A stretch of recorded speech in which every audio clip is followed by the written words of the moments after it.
으로 여러분들을 초청합니다. 오늘 우리는 개혁이란 이름 속의 분열이라는 제목을 가지고 사대교회 이야기를 함께 배워보려고 합니다. 먼저 에베소서 4장 3절에 있는 말씀을 함께 좀 읽어보도록 하겠습니다. 잠시 읽어볼까요? 시작. 평안에 매는 줄로 성령이 하나 되게 하신 것을 힘써 지키라. 아멘. 하나님은 하나 되신 연합의 하나님이십니다. 교회를 하나 되게 만드신 분이시며 동시에 구원을 통해서도 우리를 하나 되게 만드시는 분이십니다. 그래서 저희는 저 하늘나라에 가게 되는 것을 통해서 우리의 이웃들과도 하나가 될 겁니다. 한 마음이 되고 한 생각을 품게 될 것입니다. 마치 하나님이 하나이신 것처럼. 그래서 모든 생각과 뜻이 일치하셔서 삼위일체가 되신 것처럼 우리도 저 하늘에서 부부가 일심동체인 것 이상으로 더 깊은 교제, 더 깊은 행복을 만들어내게 될 것입니다. 주님은 그것을 위해 이 땅에 오셨고 우리를 나누는 그 죄의 깊은 계곡을 없애기 위해서 주님이 십자가에 달려 돌아가심으로 그 분열시키는 계곡을 메워버리셨습니다. 우리가 주님을 믿고 나아가기만 한다면 우리는 주님 그 귀한 사랑으로 인하여 다시 하나 될 수 있습니다. 이것이 성경의 가르침입니다. 그리고 이것이 저는 구원이라고 생각합니다. 그래서 성경은 누누이 말합니다. 평안에 매는 줄을 가지고 하나 되게 만들라고요. 주님께서도 마지막에 기도하시면서 계속해서 기도하고 또 기도하시기를 저 제자들, 남아있는 제자들, 내가 가르친 저 천국을 가르친 이 사랑하는 나의 아들과 딸들이 다 똑같은 생각, 다 똑같은 마음, 그래서 한 마음과 한 뜻으로 뭉치게 되기를 간절히 바라셨어요. 그래서 요한복음 17장에도 내가 하나님과 하나 된 것 같이 우리 제자들도 하나 되게 해달라고 이야기하며 그 하나됨을 통해서 우리 하나님을 좀 이해할 수 있게 해달라고 기도하고 또 기도하셨습니다. 예수님의 마지막까지 제일 끝까지 계속해서 기도하셨던 내용이 결국 이 제자들을 위한 이야기였어요. 우리도 주님의 제자 된 사람들로서 하나됨을 꿈꿔야 합니다. 우리 모두 함께 집에 있는 사람을 왼수로 생각하지 마시고 우리 자식들을 제일 말 안 듣는 사람으로 생각하지 마시고 우리 함께 서로 사랑하게 되시길, 서로 보다듬어 줄 수 있게 되기를 예수님의 이름으로 축원드립니다. 근데 참 안타깝게도 사단은요 그걸 바라지 않습니다. 우리가 행복한 거를 원하지 않아요. 그래서 어떻게 해야 만드냐면은 남자와 여자를 나눕니다. 노년층과 젊은 층을 나눠버립니다. 여러 가지 방법과 종류들로 쭉쭉쭉쭉 나눠버립니다. 칸막이를 치고 서로를 이해하지 못하게 만듭니다. 그래서 남성주의, 여성주의가 서로 싸우게 만들고 그리고 젊은 측과 노인 측이 서로 세대 차이를 느끼도록 만들어버립니다. 사단은 분열을 좋아합니다. 오늘 우리 마음속에 분열의 마음을 넣어주는 것은 다름 아닌 사단입니다. 내 저 사람이 밉다, 저 사람이 싫다, 이 모든 마음 사단이 넣어주는 마음입니다. 그 마음에게서 떠나시길 예수님의 이름으로 축원드립니다. 현대시대에 대하여 정의하는 피터 콜먼은 이 시대를 정리해보면서 분열의 시대다라고 정의를 했습니다.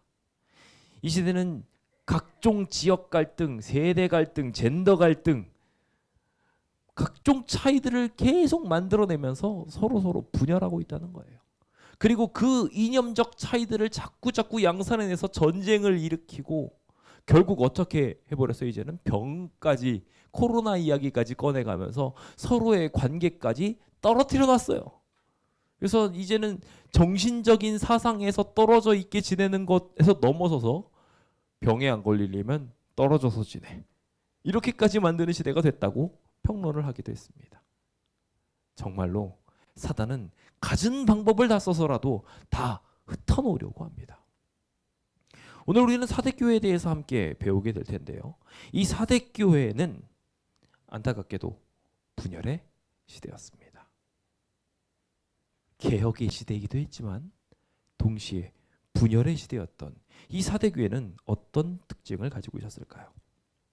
우리가 지난 시간을 통해서 쭉 배웠다시피 주님께서는 사랑으로 당신의 교회를 세우셨습니다. 첫사랑을 유지하는 한 그들은 계속 승리하고 승리할 것이었습니다. 그런데 안타깝게도 그들은 첫사랑을 지키는 데 실패했습니다. 그러니 그들에게 복을 주셨습니다. 핍박이라는, 고난이라는 키워드를 통해서 하나님을 찾을 수 있도록, 그리고 그 하나님을 만나는 것을 통해 가지고 그들의 신앙은 더욱 순결해질 수 있도록 만들어 주셨습니다. 그 아름다운 승리들이 계속 진행되고 있는 중 일부 사람들은 내가 왜 이렇게 힘들게 살아갈까 하면서 세상과 하나둘 타협하기 시작했습니다. 그 타협의 시대는 결국 비극을 불러올 수밖에 없었습니다. 수많은 이교 문화들을 교회로 끌어들이는 일을 가져오게 됐으며 그 일은 결국 두아디라 시대에 아주 하나님이 보이지도 않는 캄캄한 암흑으로 둘러싸인 비극의 시대를 만들고 말았습니다. 교회는 세속화되었고 결국 권력을 쫓아서 하나님의 진리를 내팽개쳐버리고 도리어 수많은 사람들을 학살하고 죽이고 쓸모없는 전쟁을 일으켜서 비극적인 세상으로 만들어버리는 그 이야기의 주인공이 되었던 시대가 투아디라 시대였습니다. 이와 같이 하나님께서는 시대별로 각 교회들의 특성들을 보여주셨고 우리는 지금 이 순간까지 이 이야기들을 모티브를 삼아서 우리의 교회 속에서도 동일한 일들이 이루어질 수 있음을 배우게 됩니다. 오늘은 이 사대교회의 이야기를 보게 되는데요. 주님께서 암흑으로 가득 찼던 이 시대를 해결하기 위해서 주님의 크신 은혜를 베푸사 성경을 제일 높은 곳으로 올리셨습니다.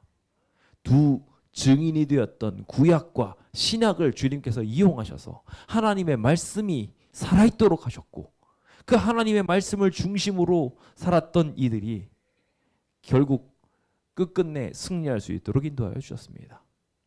근데 문제는 하나님께서 이 말씀으로 그들을 살리시고 승리하게 만들었음에도 불구하고 이 일곱 번째 교회인 사대교회 시대는 안타깝게도 이 승리를 빌미 삼아서 하나님께서 이기게 해주신 것을 빌미 삼아서 자기의 권위를 높이는 또 다른 분열을 일으키고 말았습니다.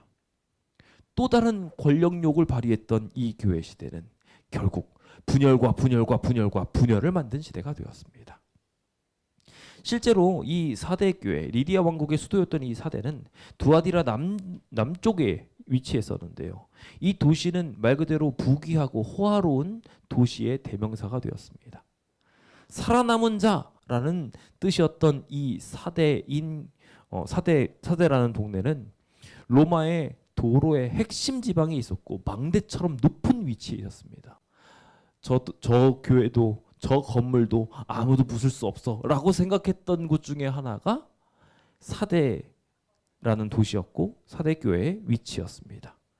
그런데 이 난공불락이었던 이 요새가 자기는 살았다, 자기는 이 모든 전쟁에서 살아남았다 라고 생각할 그 순간에 멸망을 당하게 됩니다. 고레스가 사대를 포위하고 있을 때 사대는 높은 성체와 험준한 지형만 믿고 방심하다가 나는 분명히 이겼어, 절대로 지지 않아 라는 착각 속에 있다가 어이없이 함락을 당하고 맙니다. 그 갑작스러운 함락으로 인해서 수많은 사람들이 미처 자기가 숨겨놓은 보물도 찾지 못하고 죽임을 당했습니다. 그래서 사대 지역을 발굴하게 됐을 때 거기서는 수많은 숨금들이 나오게 되는 이야기가 나옵니다. 각자 자기가 부유하다, 좋았다 생각하면서 감춰두었던 모든 것들이 써보지도 못하고 어떻게 됐어요? 죽어버렸어요. 어쩌면 우리도 나는 살았다라고 생각하면서 착각하고 있는 그때, 나만 살겠다라는 생각으로 금덩이들을 모아두고 있는 그때에 갑작스럽게 죽게 될 수 있습니다.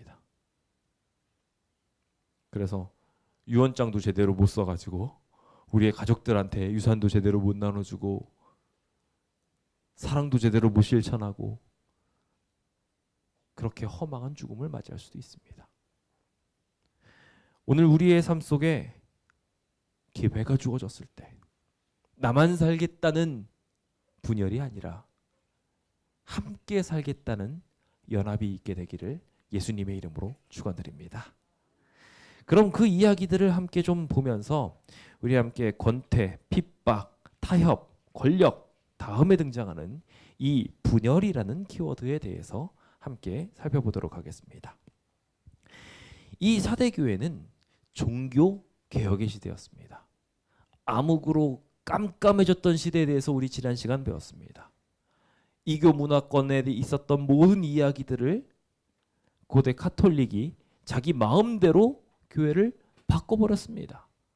우상숭배라는 이교 문화를 끌어들여서 하나님을 소개하는데 효과적으로 소개하겠다고 결국 하나님의 모형을 돌로 만들어내기 시작하더니 결국은 더 나아가서 사람들을 우상으로 만들고 신으로 만들고 나중에는 카톨릭이 어떻게까지 된 줄 아십니까? 그 성물에다가 뭐 담겨진 것이 있으면 그것도 같이 거룩해진다는 걸 이용을 해가지고 성수를 만들고요. 그래서 우리가 가가지고 뭐 거룩한 것들게 만지면 복 받는다 이런 거 다 우리 다 샤머니즘적인 기운에서 나온 이야기잖아요. 그런 이야기를 그대로 그들이 따라가서 가가지고 성물을 만지면 나도 거룩해진다. 그거 한번 만지려고 움직이게 되는 걸 꼬시고 나중에 가서는 이제는 무형적인 것까지 활용을 해서 죄가 있으면 죄를 용서를 받아야 되는데 그러려면 어떻게 된다? 면죄부를 받아야 된다. 면죄부를 죄를 용서하는 것에 대한 문제도 우리가 지난 시간에 공부했습니다만 나중에는 어떻게까지 했냐면은 성물이 너무나도 중요하다 보니까 성물을 자꾸 만들어야 돼요. 거룩한 성전을 짓는데 돈이 자꾸 모자라니까 어떻게 해야 돼요? 자기 주머니를 채울 기회기도 하잖아요. 뭔가를 지으면 거기서 막 눈먼 돈들을 훔칠 수 있으니까 이거를 짓는다는 핑계를 만들어가면서 면죄부, 죄를 용서하는 권세 하늘나라에 가게 되는 것이 죄가 없어야지 가게 된다라는 것으로 이야기하면서 결과적으로 돈을 내면 면죄부를 줄게. 너네 아버지 지금 지옥에서 고통당하고 있어. 면죄부사가. 이걸로는 안 되겠는데 다음번에는 조금 더 가져와. 지금은 연옥에다가 올려줄게. 이런 이상한 교리들을 자꾸 만들기 시작한 겁니다. 수많은 사람들은 자기의 죄를 용서받기 위해서 자기 스스로를 채찍질했어야 됐고 고난을 주었어야 됐고 그 값을 치러야지만 겨우 구원을 받을 수 있게 된다는 것을 가르침 받았습니다. 그러던 중 이것이 아니라는 것을 발견하는 사람들이 생겨나기 시작했습니다. 주님께서는 진리가 아닌 것들 속에 하나님의 말씀을 두셔서 하나님의 말씀이 그 진리가 아닌 것들과 분명하게 비교되도록 만드시고 하나님의 백성들이 그것을 찾아 돌아올 수 있도록 언제 어디에서나 주님의 능력을 활용하십니다. 지금 이 순간도 내가 하나님의 말씀을 잘 몰랐다가도 주님의 말씀을 느끼고 배울 수 있도록 주어진 소중한 기회일지도 모릅니다. 오늘 이 순간 잘 집중하셔서 어떻게 하는 것이 구원의 길이 가까워지는지 귀 기울였던 수많은 종교개혁자들처럼 우리도 잘 귀 기울이게 되길 바랍니다. 우리가 하나님의 말씀을 잘 귀 기울이게 된다면 결국 우리는 하나가 될 수 있게 될 것입니다. 그런데 여기 있는 이들이 하나님의 말씀에 귀 기울이긴 했는데요. 조금 차이가 있는 귀 기울임을 하게 되는 것을 보게 됩니다. 자, 제일 처음 종교개혁의 선구자라고 불리웠던 이 중에 한 인물이 있었는데 존 위클리프라는 사람이었습니다. 계시록 3장 1절에 보면은 7영과 7별을 가지신 분에 대해서 등장을 하는 것으로 그리스도를 소개하고 있는데요. 이 7별은 지도자를 말합니다. 뭐 굳이 7명이라고 말할 수는 없습니다만 대표적인 그 당시의 종교개혁자들을 손꼽자면 이렇게 7명 정도가 뽑힙니다. 종교개혁 이전에 3명이 있었는데요. 이 위클리프라는 사람은 타락한 신앙인들을 보고서 타락한 신학자들을 보고서 종교개혁의 불씨를 열었던 사람이었습니다. 영국이라는 지리적 이점 속에서 하나님의 말씀을 열심히 증거했고 성경을 영어로 번역을 해서 성경을 비로소 볼 수 있는 기초를 만들었던 사람이 위클리프라는 사람입니다. 덕분에 성경을 드디어 읽을 수 있게 됐어요. 그동안에는 막 알아들을 수 없는 라틴어로 이렇게 읽는 바람에 성경이 무슨 말인지도 모르고 그냥 주술 외우듯이 듣고만 있었거든요. 그런데 이제 영어로 바뀌니까 성경 말씀이 무엇인지 보기 시작한 겁니다. 그래서 변화가 일어나기 시작하는데 그 변화 중에 이제 얀 후스라는 사람이 등장해서 이제 보헤미아 스위스의 진리 옹호자로서 이 사람이 등장해서 성직자의 세속화를 비판하고 성경만이 유일한 권위라는 것을 다시 한번 이야기하며 교회가 마음대로 성경을 바꿔버렸는데 그거 잘못된 거다라고 이야기하면서 일어납니다. 아직까지 카톨릭은 힘을 잔뜩 가지고 있었습니다. 어떻게 했을까요? 이 야노스라는 사람을 잡아다가 죽입니다. 너 이 말 철회할 거야 안 철회할 거야 라고 위협하면서 철회하면 살려줄게 라고 했지만 야누스는 내가 하나님의 말씀이 옳다는 것이 눈앞에 있는데 이거 어떻게 부인할 수 있느냐 라고 이야기하면서 순순히 죽음을 맞이하게 됩니다. 그렇게 죽임을 당했을 때 바로 옆에 같이 있었던 사람이 있는데 제롬이라는 사람이었습니다. 후스라는 사람과 제롬이라는 사람 둘 다 똑똑한 사람이었지만요, 천재라는 소리를 좀 더 많이 들었던 사람 누구였냐면 제롬이었습니다. 그런데 이 제롬이라는 사람은 정말 똑똑한 사람이고 뭐 라틴어를 막 마음대로 성경을 번역하고 막 이렇게 할 수 있는 대단한 사람이었는데 이 똑똑한 사람 머리 회전을 해보니까 같이 잡혀갔는데 이대로 죽으면 너무 아깝거든요. 그래가지고 내가 했던 말 철회합니다 라고 잠시 마음을 바꿨던 이가 제롬이었습니다. 그런데 그가 곰곰이 감옥에서 다시 한번 생각해 보니까 이게 아니거든요. 그래서 그도 야누스의 뒤를 따라가면서 진리에 대해서 더 많이 퍼뜨리고 본인도 죽게 되는 순교자로서 마찬가지로 들어가게 됩니다. 이 세 사람은 로마가 아직도 강성했을 때, 아직 힘이 많았을 때 활동했던 이였습니다. 이 세 사람들이 결과적으로 뭐 위클리프야 그런 의미로 죽지는 않았지만 나중에 카톨릭에서 쳐들어와서 이 위클리프의 무덤을 해쳐가지고 뭐 오체분시하듯이 흩어버리고 막 그렇게 하는 나쁜 일을 하게 돼서 결국 핍박을 모두 당했습니다. 그 핍박을 당했던 이 사람들의 피 덕분에 조금씩 많은 사람들이 하나님의 말씀을 볼 수 있었던 거예요. 오늘 이 자리에 계신 분들의 마음속에 하나님의 말씀이 들어온 것도 누구 덕분일까요?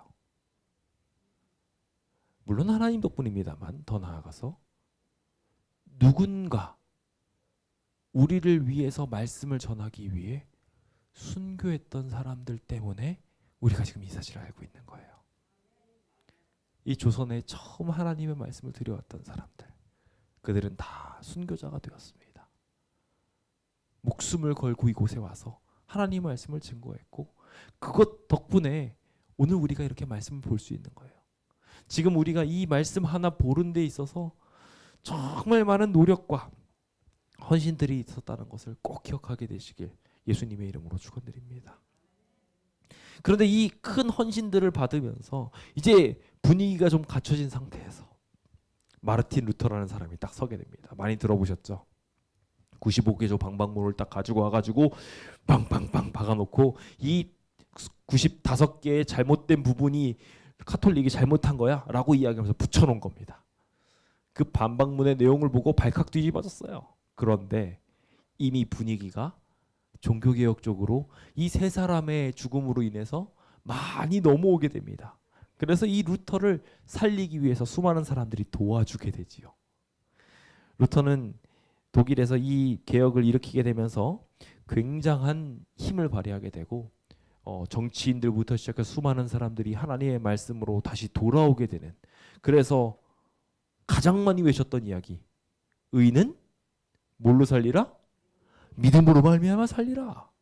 그래가지고 솔라 피데, 솔라 크리스티 뭐 이런 우리 잘 아시는 이야기도 있잖아요.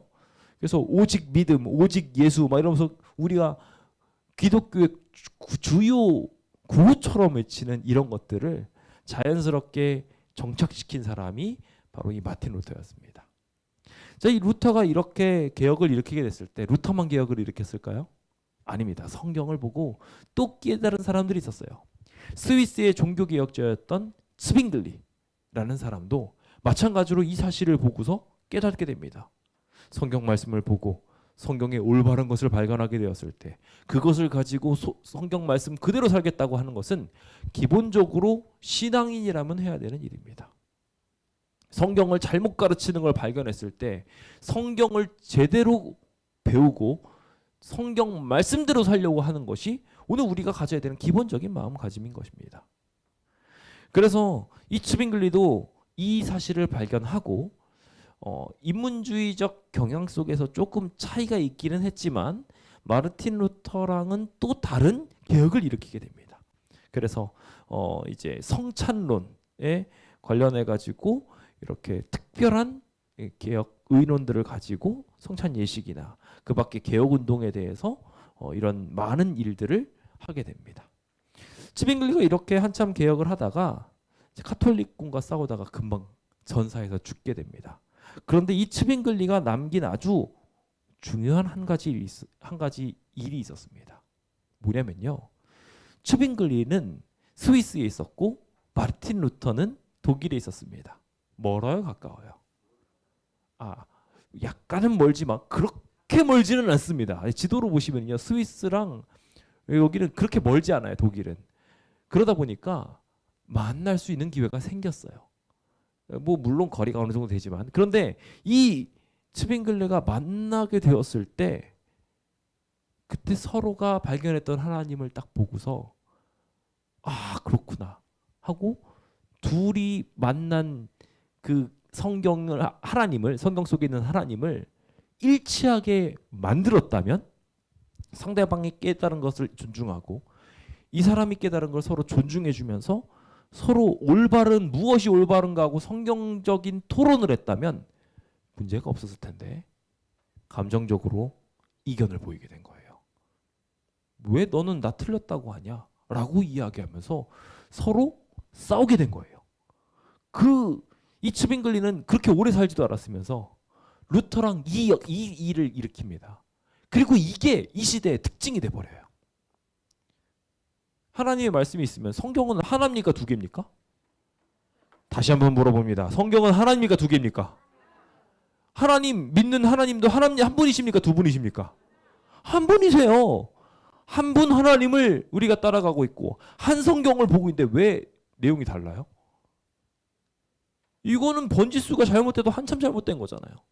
근데 루터랑 츠빙글리가 만나가지고 한다는 얘기가 서로 다른 얘기를 하고 있는 거예요. 그렇다면 어떻게 해야 돼요? 결과적으로 그 순간에 서로가 다른 점을 보고 있으면 싸움밖에 안 나요. 하나님을 봐야 돼요. 우리가 하나 될 수 있는 방법은 그거예요. 제가 그래서 결혼식을 하는 사람한테 제가 뭐 주례를 많이 안 해봤지만 주례를 딱 한 번 해본 그 상황에서 제가 말씀드린 건 그거였어요. 결혼을 앞두고 있는 모든 청년들한테 동일하게 또 말해줍니다. 둘은 극과 극처럼 다를 거야. 그러니 앞으로 결혼해서 살아가다가 힘든 일이 생길 때마다 서로를 보지 말고 누굴 보라고요? 하나님을 보라고요. 그래야 하나가 될 수 있어요. 그게 우리를 행복하게 만드는 비결이고 그게 천국을 경험하는 비결입니다. 안타깝게도 루터와 츠빙글리는 싸움을 결정했어요. 그리고 서로를 보고 결국 분열을 일으키고 맙니다. 그래서 츠빙글리가 이끄는 개혁주의파가 진행이 되고 루터가 이끄는 루터파가 만들어지게 됩니다. 자, 이렇게 됐을 때 어떻게 됐을까요? 다른 교회들도 비슷한 일들이 생기기 시작합니다. 이제 개혁주의의 노선을 이어받은 사람이 우리가 잘 알고 있는 칼뱅입니다.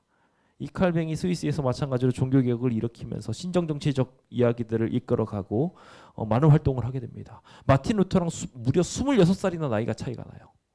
근데 그렇게 많은 나이가 차이가 남에도 불구하고 합쳤을까요? 안 합쳤을까요? 안 합쳤어요.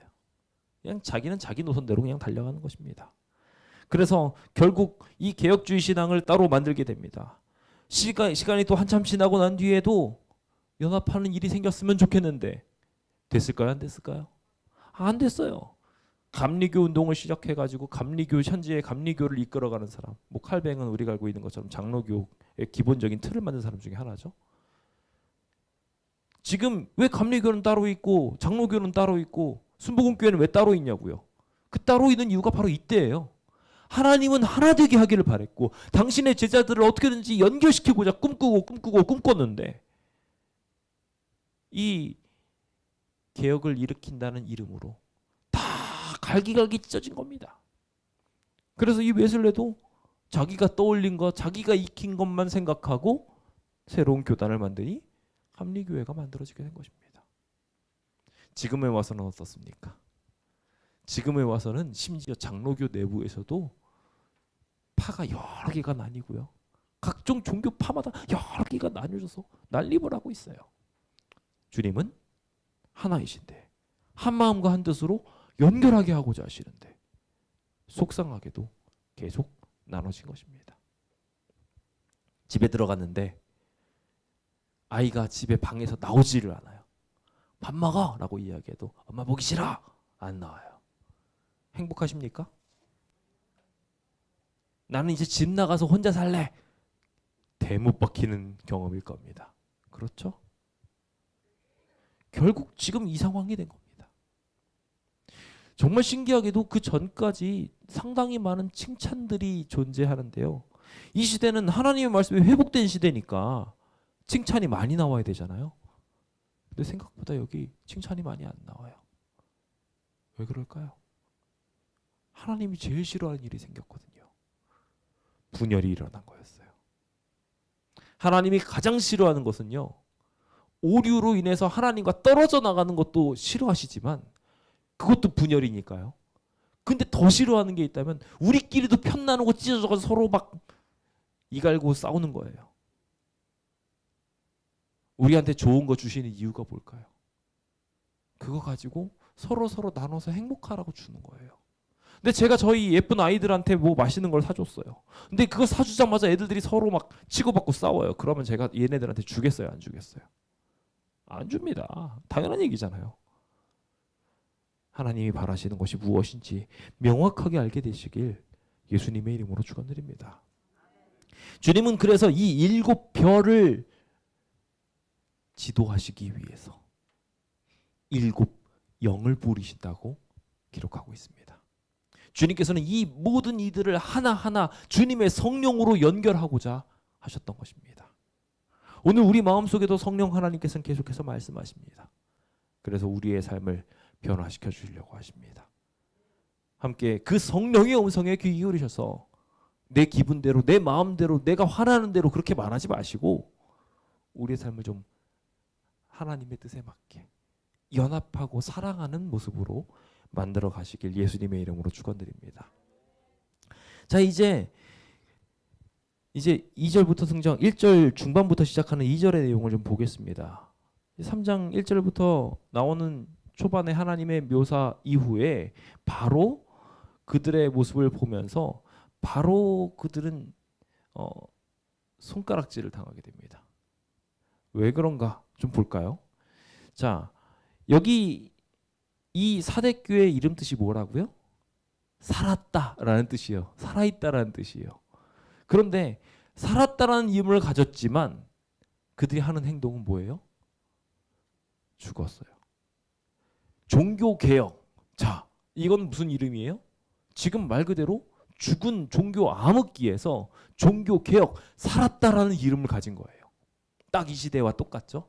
그런데 문제는 살았다라는 이름을 가지고 종교개혁을 일으킨 이 사람들이 살았다고 말하면서 뭐 하고 있어요? 죽은 행동을 하고 있어요. 분열을 하면서 서로 나누어지고 있는 거예요. 그러다 보니 하나님께서는 이들을 가리켜서 살았다라는 이름을 가졌지만 죽은 자다라고 평가를 하고 있는 것입니다. 그래서 주님께서는 이들을 향하여 너는 일깨어서 그 남은 바 죽게 된 것까지도 죽게 하지 말고 굳건히 지켜라. 더 찢어지지 말고 끝까지 하나님 말씀 붙들고 하나님 말씀대로 살아라 하고 간곡하게 부탁하셨던 겁니다. 그런데 제가 아까 말씀드린 것처럼 루트와 츠빙글리는 신나게 찢어지기로 결심을 합니다. 서로 분열하게 되고 그 이후부터 놀랍게도 엄청나게 찢어지기 시작합니다. 제가 지금 아주 일부분만 한 거라서 그림도 지금 잘 안 보이시겠지만 제가 이거를 다시 한번 정리해 가면서 야, 이렇게까지 찢어진다고? 라는 생각을 했어요. 지금은 뭐 한 교단에서 수많은 부분으로 찢어졌지만 근데 그게 언제 딱 찢어지는지 보시면요. 지금 나머지 것들은 다 이제 연도를 말하는 겁니다. 이런 식으로 꺾인 거는요. 그래서 이 대부분은 다 언제 무슨 일이 있었다라는 이야기를 하는 선입니다. 그래서 제가 이 빨간색으로 좀 보여드리는 이런 것들은 다 이제 무슨 일이 있었다고 설명하는 부분이에요. 그런데 꺾인 부분이 이렇게 꺾이지 않고 이렇게 꺾인 부분 있죠? 교단이 나눠지게 된 부분입니다. 언제부터 나눠졌는지를 보면요. 처음 나눠지게 된 건 언제냐면 동서로마가 나눠지게 되는 이야기입니다. 이거는 교회가 나눠지게 되는 교황의 분열 이야기에서 잠시 다뤘어야 되는데 제가 그건 이제 생략하고 넘어갔는데요. 그 두 동서로마가 교회가 나눠지게 된 이후에 언제부터 나눠지기 시작하냐면 딱 여기 이때부터입니다. 지금 빨간색 표시로 잠깐 보여드리고 있는 바로 이 부분이 종교 개혁이 일어난 시점이에요. 마틴 루터가 종교 개혁을 일으킨 이때를 기점으로 기독교가 대분열을 일으키기 시작한 겁니다. 우후죽순으로 그동안 암흑으로 성경을 못 보게 했으니까 많은 사람들이 성경 이야기를 잘 몰랐겠죠. 그러니까 발견하는 족족 나는 세례가 아니라 침례가 맞네? 그럼 침례교회. 그래서 침례교회가 만들어진 거예요. 실천적 신앙이 더 중요해 라고 이야기하면서 칼뱅이 막 주요한 활동을 해가면서 자연스럽게 개혁주의파가 만들어지게 된 거고 거기서도 또 뭘 강조하느냐에 따라서 막 자기 마음대로 막 찢어진 겁니다. 실천신학, 그러니까 정말 말 그대로 순결한 신앙을 살아야 된다. 감리교회에서 만든 거예요. 그래서 하나님의 말씀을 순종하면서 살아야 된다. 그거 깨달았으면 다 같이 나누면 좋잖아요. 얼마나 좋아요. 자기 마음대로 자기 혼자 또 교단을 찢어서 만들어내요. 계속 그런 식으로 새로운 교단들이 만들어내면서 갈라지는 일들이 만들어지는데 하나님이 그거 원하시는 그림이었을까요? 아니었어요. 주님께서는 하나 되기를 바라셨어요. 우리가 내일 배우게 될 빌라델비아 교회의 이야기는 이 분열의 반대인 연합이 이루어지는 시대입니다. 부디 우리의 삶 속에서도 이와 같은 연합이 이루어지게 되기를 예수님의 이름으로 축원드립니다. 주님은 이 분열을 일으키고 있는 교회를 향하여 말하면서 내가 어떻게 이 말씀을 받았는지 떠올리라고 이야기합니다. 어떻게 이 말씀을 들었었는지 다시 한번 생각해 보라고 말합니다. 그래서 회개하라고 합니다. 자, 회개는요. 주님께로 돌아가는 겁니다. 주님께 돌아가게 되면 어떻게 될까요? 결국 목적지는 하나가 됩니다. 하나님을 바라보게 되니까 결국 다시 하나로 뭉쳐지게 되는 것입니다. 그 아름다운 기적이 오늘 우리의 삶에 반드시 일어나야 합니다. 혹시 주변에 있는 분들과 다투셨습니까? 좀 불편한 분이 혹 계십니까? 회개하시기 바랍니다. 주님은 분열을 바라는 것이 아닙니다. 각방 쓰시는 분 계십니까? 성경에는 딱 대놓고 성경이 말하고 있습니다. 분방하지 말지니라 라고 정확하게 성경이 말하고 있습니다. 기도하는 일 외에는 분방하지 말지니라 라고 딱 적혀 있어요.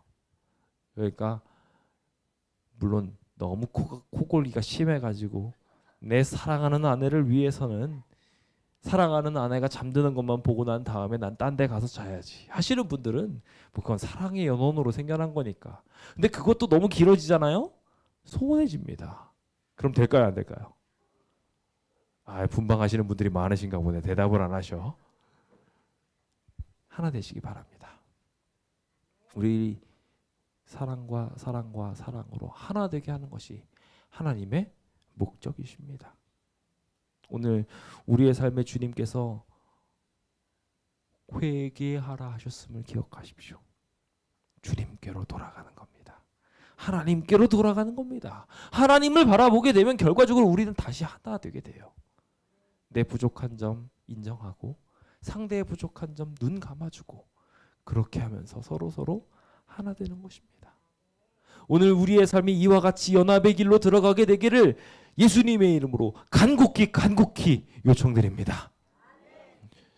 주님께서는 일 깨지 않으면 내가 도둑같이 이르리니 이때에 내게 이를런지 너희가 알지 못하게 될 것이다 라고 말씀하고 계십니다. 여기 굉장히 중요한 이야기가 등장한 것입니다.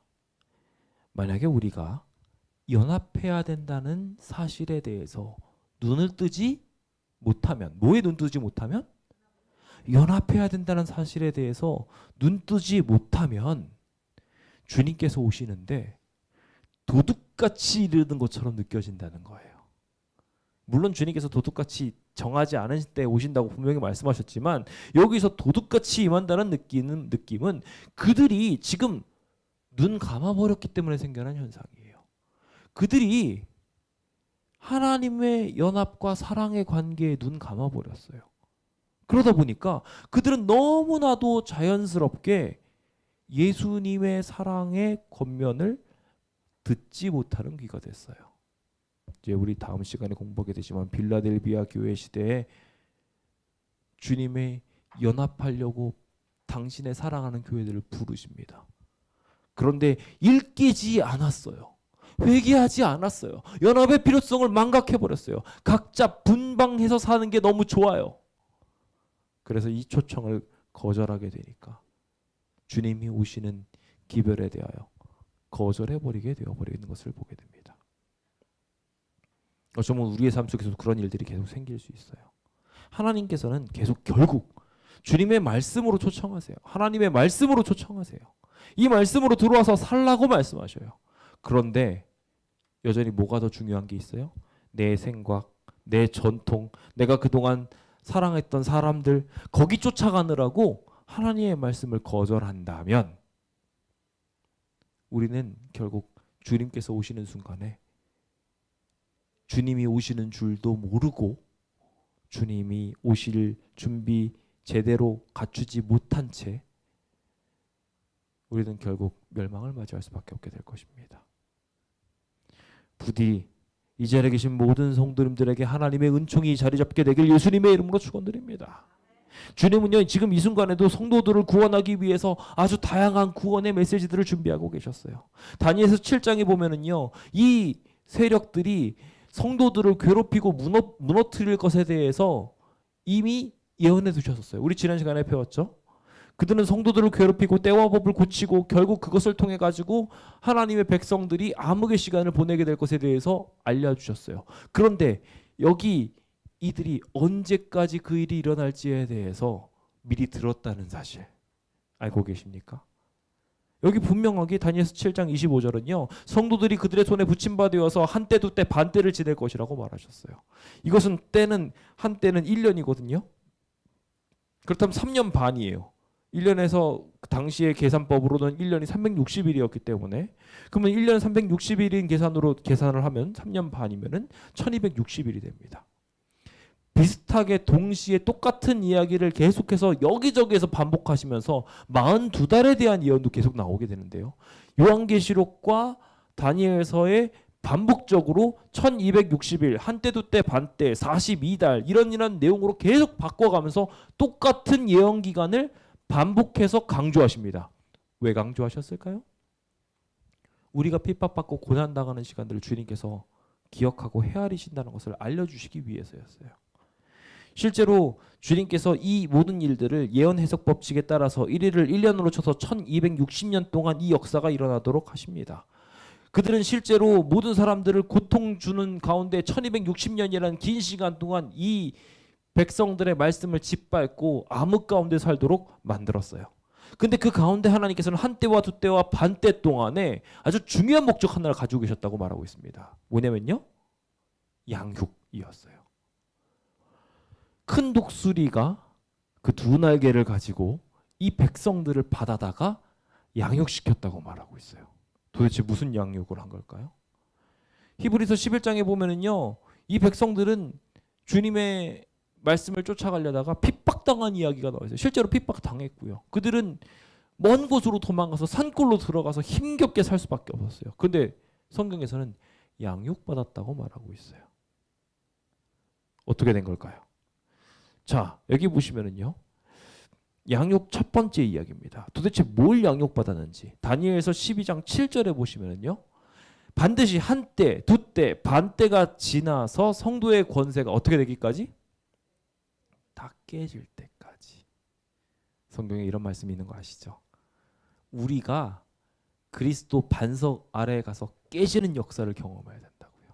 그러지 않으면 그 반석이 우리를 깔아뭉개서 우리를 산산이 없애버릴 거라고요. 우리는요. 우리의 자아를 깨트리는 연습을 해야 돼요. 연합은 어떻게 만들어지나요? 연합하려면 내 생각 계속 고집 피우면 돼요? 안 돼요? 안 돼요. 내 생각이 깨져야지 연합이 돼요. 내 마음이 깨져야지 비로소 하나가 될 수 있는 거예요. 서로 맞지 않는 부분들을 부수면서 결과적으로 하나로 만들어가는 과정. 그렇게 해서 둥글둥글해지면서 예수님을 닮아가는 과정이 우리의 모습이 되어야 하는 것입니다. 오늘 그 일들을 위하여 주님께서는 성도들이 가지고 있는 권세를 깨트리셨어요. 교회가 권력을 가지고 교회가 힘을 가지면서 잘못된 생각과 사상들을 가지고 있는 것들을 다 깨트릴 때까지 주님께서는 그들을 기다리고 양육시키셨어요. 수많은 종교개혁을 일으키면서도 계속돼서 많은 어려움들이 있었던 것은 주님께서 그 기간 동안에도 계속해서 이 백성들을 권세를 깨트리며 양육시킬 필요가 있었기 때문이었어요. 종교개혁은 일으켰지만 왜 아직까지도 이 모든 교황의 핍박이 안 끝났습니까? 간단해요. 지금 이 사람들이 자신의 권리가 깨진 것으로 생각하고서 종교개혁을 일으키고 있나요? 아니에요. 자기의 권세는 여전히 가득해요. 꼿꼿하게 서 있어요. 내가 깨달은 거는 내 거야. 그래서 내 이름으로 된 내 교단을 만들어야 돼. 그리고 주님께서 이 사람들의 권세가 깨질 때까지 이 짐승을 내버려 두신 거예요. 교황권의 세력에서 끊임없는 핍박을 당할 수밖에 없었던 커다란 이유 중에 하나는 그들이 아직까지도 내 사상이 너무나도 중심에 들어가 있었기 때문이었습니다. 주님께서는 그들 중에 하나님을 신실하게 볼 수 있는 사람을 보기 원하셨어요. 그래서 42달 동안 이 거룩한 성이 밟아지게 되겠지만 이 밟아지는 것을 통해서 마당 밖에 있는 하나님의 말씀을 순결하게 따르지 않는 다른 사람들은 측량하지 말고 마당 안에 있는 사람들, 즉 하나님의 말씀을 순종하고 하나님의 말씀대로 준비된 사람들, 그래서 주님께서 이 교회를 다시 하나로 묶으시려고 할 때 순수하게 하나님의 말씀대로 순종하려고 하는 사람들이 잘 준비되도록 하는 일에 주님께서는 당신의 자를 가지고 계시고 그 자를 갖다 대면서 이 사람들의 마음이 하나님이 측량하는 위치에 잘 있는지 주님 말씀대로 주님 성경에 있는 뜻 그대로 따라가려고 하는 마음이 그들에게 있는지 재셨던 것입니다. 오늘 우리의 삶도 주님은 그렇게 바라보십니다. 나는 주님 말씀을 잘 받아들여서 순종할 준비가 되었는지, 하나님에 있는 성경 말씀 그대로, 성경에 있는 말씀 중에 혹 잘못된 부분이 있으면 언제라도 바뀔 준비가 되었는지 우리 함께 준비해야 됩니다. 저는 제7 안식일 예수재림교회의 목사입니다. 그럼에도 불구하고 저는 이 교단에서 잘못 가르치는 것이 있다면, 성경의 말씀과 비교해서 틀리다면 전 이 교단을 박차고 언제든지 성경을 따를 준비가 되어 있습니다. 그리고 정확하게 말씀드리면 제7일 안식일 예수재림교회는 그렇게 성경의 권한을 더 앞장세워서 우리에게 더 밝은 빛이 주어질 때마다 성경 말씀대로 따른다를 제1원칙으로 두고 세워진 교회가 제7일 안식일 예수재림교회입니다. 그래서 저희는 교회에 있는 어떠한 전통보다도 성경을 우선시합니다. 성경 말씀에 올바른 이야기가 있을 때면 늘 제안을 받으며 새로운 교리라 할지라도 기존 교리라 할지라도 바꿀 준비와 받아들일 준비가 되어 있습니다. 여러분들은 어떠십니까?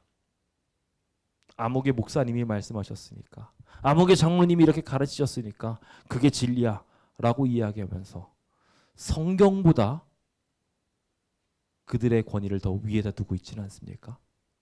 종교 암흑기가 어떻게 만들어졌는지 분명하게 기억하십시오. 종교 암흑기는 교회의 권위를 더 위에다 두는 바람에 성경을 다 가려버리는 역사로 이루어지고 말았습니다. 그러므로 성도 여러분, 이제 우리 앞에 주어진 이 성경 말씀에 집중합시다. 두 증인이 이 권세를 가지고 굵은 베옷을 입고 제발 이것 좀 봐달라고, 제발 이것 좀 봐달라고, 성경 좀 봐달라고 이야기하면서 1260일 이 종교 암흑기 기간 내내, 그리고 사대교회가 자기 마음대로 거절했던 이 시간 내내 말씀 좀 봐달라고, 성경 이야기 좀 보고 돌아오라고 간곡하게 부탁하고 있는 것입니다. 오늘 우리가 그 부탁에 온전하게 올라타게 되길 예수님의 이름으로 축원드립니다.